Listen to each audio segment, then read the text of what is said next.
can go to China and see tigers in the sun.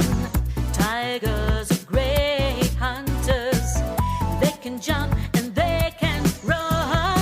While you are in China, you can see a panda too. They live in bamboo forests and they only eat bamboo.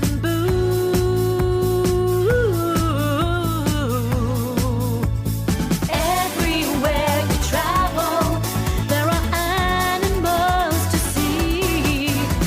In every different country, on the land or in the sea, there are lots of species. Some are big and some are small, but they are all amazing, and I want to see them all. You can go to Africa to see some chimpanzees. You can see huge rhinos and giraffes as tall as trees.